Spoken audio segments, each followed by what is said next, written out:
बैठा ना। धन्यवाद अध्यक्ष महोदय।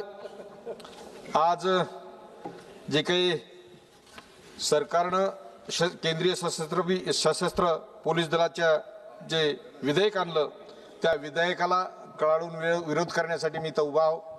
अध्यक्ष महोदय, हे विधेयक जे आहे हे विधेयक भारतीय जे जवान आहेत CAPFचे त्या जवानांच्या पूर्ण अधिकारांवर गदा आणणारं विधेयक आहे।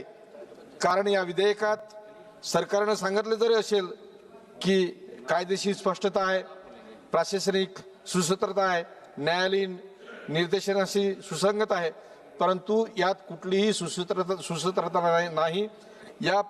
यामध्ये सर्व जी काही बाबी आहेत ते केंद्रित करण्याचा मानस यामध्ये सरकारचा दिसून येतो।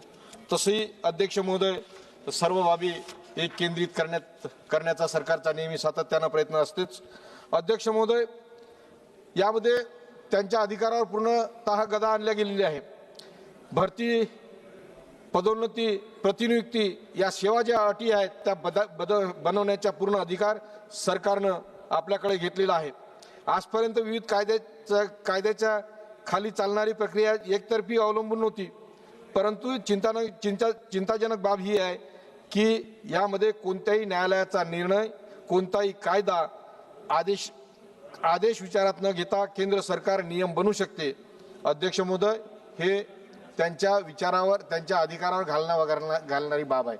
म्हणून अध्यक्ष महोदय, या विधेयकात तर त्यांना पदोन्नती नाही, पदोन्नती जे काही IPS अधिकाऱ्यांचीच नियुक्ती होणार आहे, त्यांना कुठल्याही गोष्टीची म्हणजे वर्षानुवर्षे सेवा करणारे जे लोक आहेत त्यांना कुठलीच पदोन्नती नाही। त्यांचे या सगळ्या बाबींमुळे त्यांचं हे पूर्णतः मनोबल खचणार आहे। म्हणून अध्यक्ष महोदय, हे जे बिल आहे हे बिल एक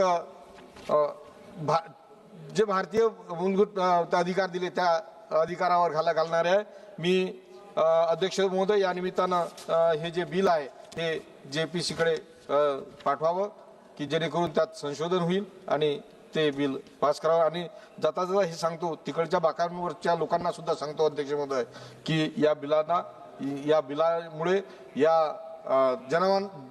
जवानांचं मनोबल खचणार आहे। म्हणून सगळ्यांनी त्या बिलाला JCB कडे पाठवण्याचं धन्यवाद करावं।